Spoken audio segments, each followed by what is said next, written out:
नमस्कार, मैं ज्योति श्रीवास्तव। आप देख रहे हैं सी न्यूज भारत। इस बुलेटिन में हम आपको रूबरू करवाएंगे राजस्थान के जिलों से आ रही मुख्य खबरों से। तो चलिए शुरू करते हैं खबरों का सिलसिला। पहली खबर बारां से है, जहां मतदाता जागरूकता के लिए मांगरोल में सेल्फी पॉइंट का शुभारंभ किया गया। अगली खबर भी बारां से है, जहां अंता विधानसभा उपचुनाव को लेकर प्रशासन पूरी तरह मुस्तैद नजर आ रहा है। ऐसी तमाम खबरों पर विस्तार से डालेंगे नजर। अंता विधानसभा उपचुनाव के तहत मतदाता जागरूकता अभियान स्वीप के अंतर्गत सामान्य पर्यवेक्षक सुभाश्री नंदा ने मांगरोल स्थित मतदान केंद्र परिसर में सेल्फी पॉइंट का शुभारंभ किया। उन्होंने खुद सेल्फी लेकर 100% मतदान का संदेश दिया। सुभाश्री नंदा ने कहा कि लोकतंत्र की मजबूती के लिए हर मतदाता का मतदान करना जरूरी है। जिला निर्वाचन अधिकारी रोहिताश्वर सिंह तोमर के निर्देशन में जिले में लगातार मतदाता जागरूकता कार्यक्रम चलाए जा रहे हैं। अंता विधानसभा क्षेत्र के मतदान केंद्रों और सार्वजनिक स्थलों पर प्रेरणादायक स्लोगन और शुभकर मतों के साथ आकर्षक सेल्फी पॉइंट बनाए गए हैं। कार्यक्रम में उपखंड अधिकारी सौरभ भाम्बू, जूही अग्रवाल, भावेश रजक, ब्रिजेश शिहरा सहित अधिकारी आमजन मौजूद रहे। युवाओं ने उत्साहपूर्वक फोटो खिंचवाकर मतदान जागरूकता का संदेश दिया। बारां से सी न्यूज संवाददाता पंकज राठौर की रिपोर्ट।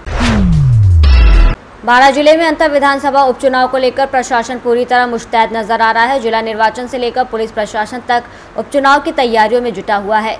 चुनाव आयोग द्वारा नियुक्त सामान्य पर्यवेक्षक सुभाश्री नंदा और पुलिस पर्यवेक्षक गगनदीप सहित अन्य अधिकारी लगातार क्षेत्रीय निरीक्षण कर रहे हैं। संवेदनशील मतदान केंद्रों, कानून व्यवस्था की स्थिति और सुरक्षा प्रबंधों की समीक्षा की जा रही है। वहीं मांगरोल में सामान्य पर्यवेक्षक सुभाश्री नंदा ने मतदाता जागरूकता के तहत सेल्फी पॉइंट का शुभारंभ किया। दूसरी ओर पुलिया पर्यवेक्षक गगनदीप ने चेक पोस्टों, नाकाबंदी और नकदी जब्ती की कार्यवाही का बारीकी से निरीक्षण करते हुए पुलिस अधिकारियों को आवश्यक दिशा निर्देश दिए। प्रशासनिक और पुलिस अमले की संयुक्त सक्रियता से उपचुनाव को शांतिपूर्ण और निष्पक्ष तरीके से संपन्न कराने के प्रयास तेज कर दिए गए हैं। बारां से सी न्यूज संवाददाता पंकज राठौर की रिपोर्ट। बारां से अंता विधानसभा उपचुनाव को लेकर बड़ी खबर सामने आई है। बीजेपी के पूर्व विधायक रामपाल मेघवाल ने निर्दलीय नामांकन वापस लेने की घोषणा कर सियासी हलचल तेज कर दी है।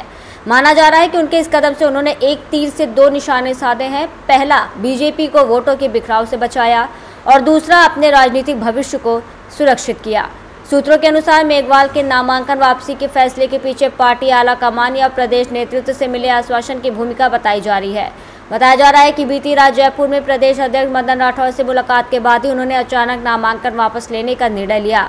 इस अप्रत्याशित फैसले से न केवल अंता उपचुनाव की सियासत में बल्कि पूरे बारां जिले के राजनीतिक गलियारों में हलचल मच गई है। अब सवाल उठ रहा है कि अगर नामांकन वापस ही लेना था तो फिर दाखिल क्यों किया गया। आप सबको पता है कि अभी राजस्थान में अंता का उपचुनाव हो रहा है विधानसभा का, और उस विधानसभा के उपचुनाव में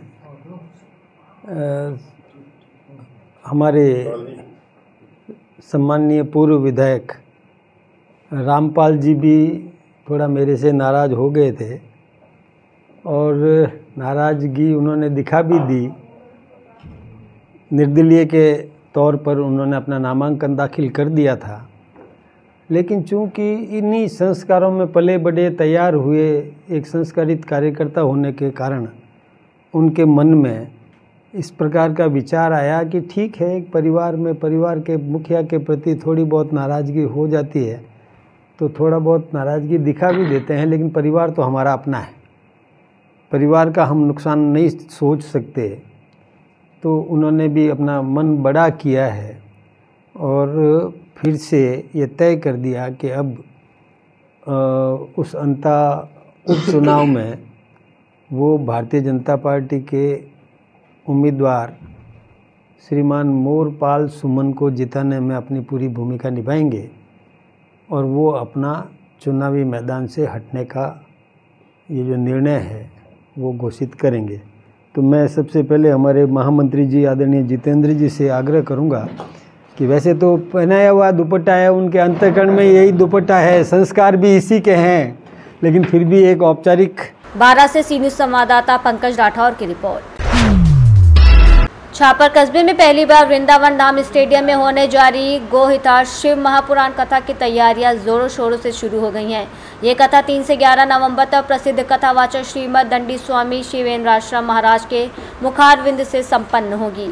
यह आयोजन भगवती देवी पेड़ीवाल की स्मृति में अमित कुमार और अशोक पेड़ीवाल परिवार के सहयोग से किया जा रहा है। इस संदर्भ में शुक्रवार शाम कालू कल्याण भवन में सर्व समाज की महत्वपूर्ण बैठक आयोजित हुई। बैठक में कथा आयोजन से जुड़ी सभी व्यवस्थाओं पर विस्तार पूर्वक चर्चा की गई। इस अवसर पर पालिका अध्यक्ष श्रवण माली, अमित मोदी, रेखाराम गोदारा सहित अन्य गणमान्य लोग मौजूद रहे। सभी ने एकमत होकर कहा कि ये कथा न केवल धार्मिक आयोजन होगा बल्कि समाज में गौ संरक्षण, संस्कार और एकजुटता का संदेश देने वाला कार्यक्रम भी साबित होगा। चूरू से सी न्यूज़ संवाददाता पवन शर्मा की रिपोर्ट। स्थापना दिवस की पूर्व संध्या पर शनिवार को श्रीकंठपुर उपखंड के गांव नग्गी स्थित वॉर मेमोरियल और दुर्गा मंदिर परिसर में देशभक्ति और सांस्कृतिक रंगों से सराबोर कार्यक्रमों की श्रृंखला आयोजित हुई। 3 दिवसीय गंग महोत्सव के तहत हुए शहादत को सलाम कार्यक्रम में भारत पाक सीमा के समीप आयोजित सांस्कृतिक संध्या में कलाकारों ने मनमोहक प्रस्तुतियों से देशभक्ति की भावना को जीवंत कर दिया। कार्यक्रम का शुभारंभ जिला कलेक्टर डॉक्टर मंजू ने फीता काटकर किया। उन्होंने और अन्य अतिथियों ने शहीद स्मारक पर पुष्प चक्र अर्पित कर शहीदों को नमन किया। इसके बाद राजस्थानी और पंजाबी संस्कृति से सजे मंच पर कलाकारों ने पारंपरिक नृत्य, रंगोली प्रदर्शन और लोकगीतों की मनोहारी झलक पेश की। इस अवसर पर यादें माटी कला बोर्ड अध्यक्ष प्रहलाद राय टाक, विधायक जयदीप बिहानी, पूर्व मंत्री सुरेंद्र पाल सिंह टीटी, एडीएम सतर्कता रीना, जिला परिषद सीईओ गिरधर सहित बड़ी संख्या में ग्रामीण और अधिकारी मौजूद रहे। कार्यक्रम के अंत में आयोजन से जुड़े सहयोगियों को स्मृति चिन्ह प्रदान कर सम्मानित किया गया। आज गंगानगर स्थापना दिवस के उपलक्ष्य में जो 3 दिवसीय कार्यक्रम का शुभारंभ हुआ है, जिसमें नग्गी वॉर मेमोरियल में शहादत को सलाम का कार्यक्रम हुआ है, जिसमें कल्चरल कार्यक्रम और जो अभी आपने जो कार्यक्रम देखा है वो हुआ है। और गंगानगर के सभी निवासियों को गंगानगर के स्थापना दिवस की बहुत बहुत शुभकामनाएं। Thank you. नग्गी बॉर्डर पर मैं अपने जीवन में पहली बार आया हूँ। 1971 में जब वार छिड़ी थी तब मैं 6 साल का था।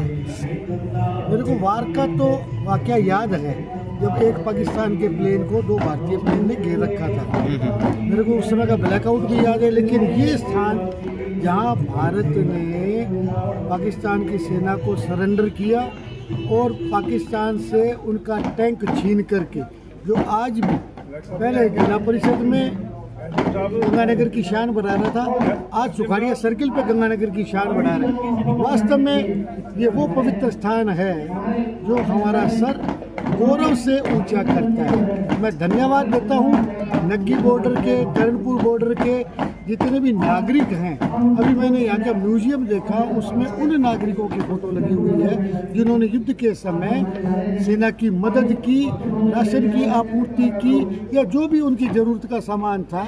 आज सेना के साथ यदि हम कंधे से कंधा जोड़ करके खड़े होते हैं तो सेना का मनोबल निसंदेह ऊंचा होता है। तो